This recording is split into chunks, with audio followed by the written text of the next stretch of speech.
All right, so here we have a 2016 Odyssey, and this is the 3.5 VTEC VCM engine. Today we're going to be replacing this pipe here, and mine is still okay, but they have a problem. It always happens to all of them. You guys can see mine is pretty much almost there. It's cracking as this little flexible rubber pipe cracks over time. So this engine has just a little over 100,000 miles. It does get harder and start to crack, and because the engine moves around and this stands still, this flexes constantly, and that makes it rip. And if that starts to have a hole there, your engine will start running all funny and basically will run lean because this won't read the air coming in and stuff like that. So we're gonna go ahead and replace this with an OEM part from Honda, and that's the part number there. But there's a lot of aftermarket options too if you want that. I just didn't want to have any kind of issues down the road. So we got OEM quality here, and it looks pretty good. Feels definitely nice and squishy compared to the other one. Like, this is much more pliable and flexible, and this feels more harder. So this piece is actually not hard to replace, as we just need to loosen these two clamps, then remove this pipe. There's a clamp here, and then you pull the pipe out. We're going to unclick this sensor so we can get the wire off of it.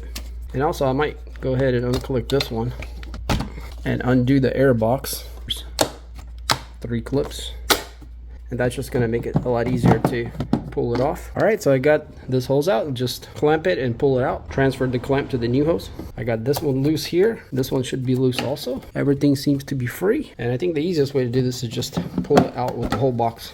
All right, so the top box disconnected. Now we can get it off the throttle body, and there we go. So yeah, not too hard, just these 2 clamps. They could get a little rusty, so I sprayed some penetrating oil on there, but yeah, other than that, not too bad. So we're just going to take these off, put them on there, and then clamp it back on. All right, so we got all our clamps on. So now we just need to slide it over the throttle body. And you guys see this notch? It goes on this side right here.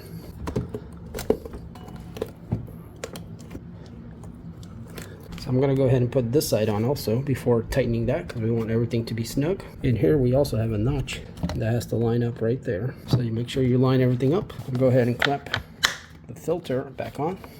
Let's massage this thing on there really good. Make sure this side is on really good. So everything seems to be nice and butted against the 2 ends. So if you do want to use a socket, it's actually a 5.5 millimeter for these little bolts. And you can tighten it until it stops, because it has a stopper right there. So,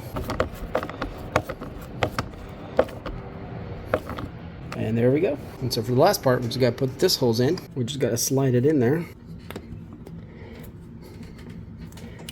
Then use the pliers while pushing it in there, and it'll go all the way down to here where the shiny part is. It needs to go all inside, just like that. So yeah, kind of moving it back and forth till it goes all the way in. And now we can go ahead and put all our electricals back on. So this one clamps down here and plugs up here. Make sure this is not under stress.